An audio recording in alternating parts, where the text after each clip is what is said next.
Topic News, c'est tout de suite avec Franck Ramarson, directeur de publication du Courrier de Madagascar. Puis voilà déjà Franck Ramarson, directeur de publication de Courrier de Madagascar. Courrier de Madagascar qui est le partenaire ici de Topic News et Alliance 92 donc. Franck, c'est déjà la moitié du mois. C'est déjà la moitié du mois et maintenant je pense que le CENIT a quand même accompli déjà une certaine avancée. Elle communique et les choses deviennent de plus transparentes. La CENIT aussi, donc il faut le reconnaître, a pris dans son, je dirais, dans sa philosophie plutôt, l'esprit d'indépendance qu'on attendait de lui. On ne peut que se féliciter, Prisca, puisque elle répond à toutes les critiques de la présidente. Et deuxièmement, ce qu'il faut savoir, c'est que les chats en bois. C'est ce que j'allais dire. Donc là, je crois que nous avons vu, à travers les médias, la télévision, entendu dans les radios, que ça bouge quoi pour les élections et ça redonne espoir à tout le monde. Parce que, comme vous le savez, depuis une semaine, on polémique surtout sur l'ordre de la tenue de ces élections. On a vu que la communauté internationale a réagi, que les dates fixées par le CENIT, ce sont des dates qui vont être retenues et que on pense réellement à ce que les candidats maintenant réagissent aussi, les futurs candidats, pour que... Mais ils réagissent, mais après on les assassine aussi de remarques. Je pense que les coups bas, ça fait partie du jeu. On commence à pleuvoir dans les journaux et c'est regrettable d'abord parce que on n'a pas encore vu le programme, on n'a pas encore vu ce qu'ils pensent de l'avenir dans 10, 20 ans, 30 ans, et que on les critique sur d'autres choses beaucoup plus personnelles qui n'ont rien à voir avec une vision de société. Oui, alors je reviens toujours sur ce sujet, Franck Ramarson, c'est palpable actuellement, on a vu ces dotations tout dernièrement, pour accélérer les choses, la population, elle y croit maintenant aux élections.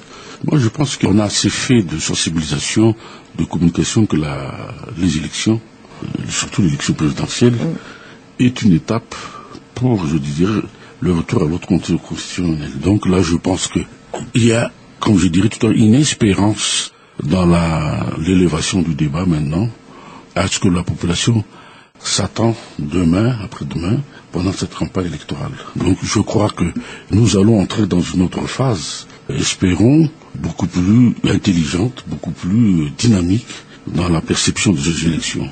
Oui, mais de notre coopération avec l'international, de compte fait, ça marche, non? La coopération... Par rapport à la sortie de crise, je parle. Par rapport à la sortie de crise, puisqu'il y a une solidarité de la communauté internationale, donc de vouloir faire adopter d'un ton unique pour la marche de cette feuille de route.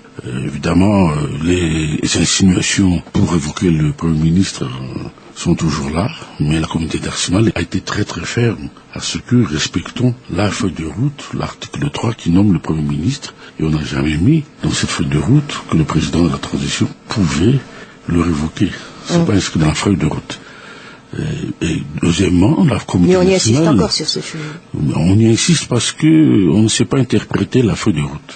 Comme j'ai toujours dit que pour nombre de nos politiciens, malheureusement, quelques dirigeants semblent, je dirais, méconnaître, comme je vous ai dit, les articles, les méandres de cette feuille de route. Donc voilà pourquoi nous assistons tout le temps à des cabars, comme on dit, à des polémiques inutiles par rapport à la situation actuellement. Qu'est-ce qu'on peut retenir, Franck Ramarson? Pouvez-vous me corriger dans le cas où c'est moi qui interprète les choses? Pour la communauté internationale, donc la souveraineté d'un pays, d'abord la population. Et pour les politiciens, la souveraineté d'un pays, c'est leur position. La souveraineté d'abord nationale, effectivement, il y a le concept de l'État-nation, mais qui compose l'État-nation, donc c'est la population. Donc c'est je dirais, le verdict de la population qui importe, qui est quand même la marque de souveraineté, et que ce choix de la population, c'est un choix que l'on doit respecter. Et vous savez, quand vous faites des élections partout à l'extérieur, quand on présente un programme, donc c'est ce programme qui a été, c'est l'homme avec le programme qui a été adopté, et celui qui a été élu par le peuple, donc doit respecter ce choix. Il y a ce que j'appellerais en France, par exemple, le concept de mariage pour tous. Quoi qu'il y ait des manifestations dans les rues, des contestations de la part de l'opposition française, mais c'est le mariage pour tous est discuté à l'Assemblée nationale, puisque l'Assemblée nationale, c'est la représentation. Ça a été donc, le concept de mariage pour tous a été dans le programme de M. François Hollande. Donc, il a une majorité à l'Assemblée, c'est la représentation nationale. C'est le programme qui a été choisi par la population française, par exemple, et la représentation nationale française, qui est donc la représentation socialiste, qui a été majoritaire aux élections. Donc il est normal que c'est cette majorité qui soutient le président adopte la loi qui a été, je dirais, votée dans un programme adoubé par le suffrage universel direct, c'est-à-dire par la souveraineté. Voilà, oui, mais maintenant aussi, nos parlementaires, ils bougent aussi. Nos parlementaires ne sont pas des parlementaires, ce ne sont pas désignés, ce ne sont pas des élus. N'empêche, ils bougent. Maintenant, pourquoi? Ils bougent parce que c'est à travers des enquêtes. À travers des enquêtes, mais je pense aussi qu'il y a des visées électorales. Que celui qui est président de la commission électorale, de la commission d'enquête parlementaire, demain, s'il veut être élu député ou être élu sénateur, il est normal qu'il bouge actuellement. Et que, effectivement, il y a certains aussi qui sont convoqués par des organismes, je dirais pas judiciaires, mais des organismes d'enquête, qui ne veut pas dire qu'ils vont aller être mis en garde à vue, mais tout simplement des questions à poser sur la gestion de ce qu'ils ont fait antérieurement quand ils étaient à l'exécutif, qui crient à Roux, qui crient je dirais, au scandale, parce que, comme on a vu avec le CST Alain Marson, convoqué par la gendarmerie, la police judiciaire, et l'autre CST qui est convoqué par le Bianco, en criant l'immunité parlementaire. Moi, je pense que c'est un faux débat. Ce ne sont pas des élus, donc il est normal qu'il y a des... Ben, ils veulent se rendre utiles pour la nation. Pour les élections, pour tout. D'accord. Donc, les élections approchent, législatives, ce sera au mois de septembre. On est bien d'accord que peut-être parmi les personnes qui sont concernées à la convocation sont aussi candidats aux élections présidentielles, on ne sait pas. Je voudrais dire, mais c'est déjà quand même une avance dans la célébrité, puisqu'on parle d'eux, c'est déjà quelque chose de palpable pour la population, vu que un CST a été convoqué par le Bianco pour des choses pour des explications plutôt à donner sur la gestion antérieure. Comme quoi, on peut s'attendre donc à beaucoup de scénarios ou encore d'événements jusqu'aux élections, pour les élections. Espérons simplement qu'on ne va pas... Ça n'aura aucune répercussion sur les élections. D'abord, aucune répercussion, et deuxièmement, espérons qu'on va aller vers une élévation du débat, comme je dis tout à l'heure, c'est-à-dire discuter d'un programme, montrer que l'on est capable de gérer ce pays, mais pas à se rabattre à ses bassesses pour que on va... je dirais, dénigrer une personnalité, puisque cette personnalité est un candidat potentiel aux élections. Un autre point, Franck Ramarsson, la deuxième partie de notre émission de ce jour, concerne la démission du pape Benoît XVI. Beaucoup de spéculations aussi. Beaucoup de spéculations. D'abord, il faut saluer cette démission, puisque du grand style, disait un confrère, en redevenant homme parmi les hommes, Benoît XVI rentre dans l'histoire. C'est vrai. Et puis, il faut dire aussi qu'il s'est singularisé parce que avec cette démission, il a tenu compte de sa personnalité, que c'est un grand théologien, et il a vu quand même qu'il devait avoir des problèmes de capacité physique pour, je dirais, assumer ses fonctions. Ça ne s'est jamais arrivé depuis le XVe siècle. Donc cette démission qui est partie, faite de de sa santé, de sa capacité physique, par rapport à ce qui s'est passé. Donc, dans les annales de l'histoire de l'Église, c'est un coup de chapeau. Et tout le monde le reconnaît partout dans le monde. Maintenant, est-ce qu'on aurait cette fois-ci un pape issu du tiers-monde, comme on dit, donc des pays intermédiaires de l'Amérique latine, de l'Afrique ou de l'Asie?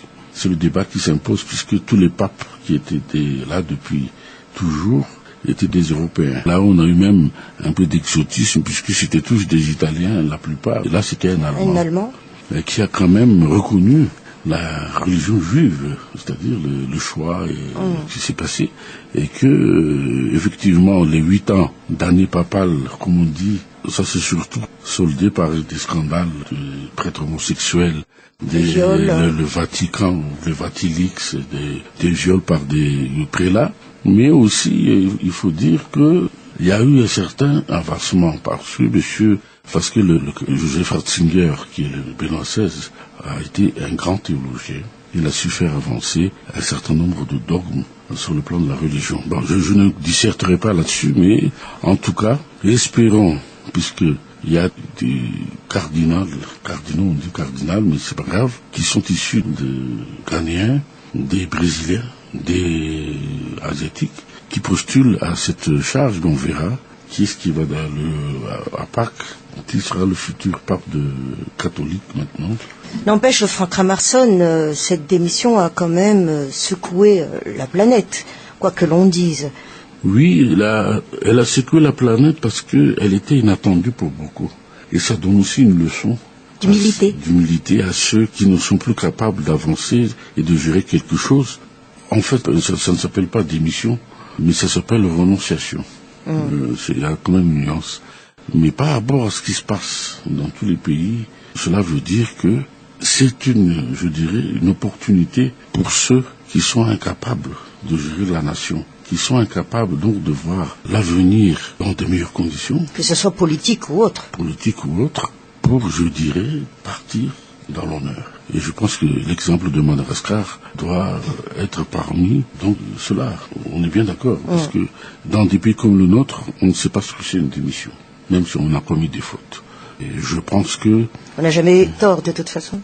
De toute façon, ça c'est une culture, une tradition bien malgache de ne jamais avoir tort et de ne jamais reconnaître des fautes que l'on a commises, même si on a tué quelqu'un.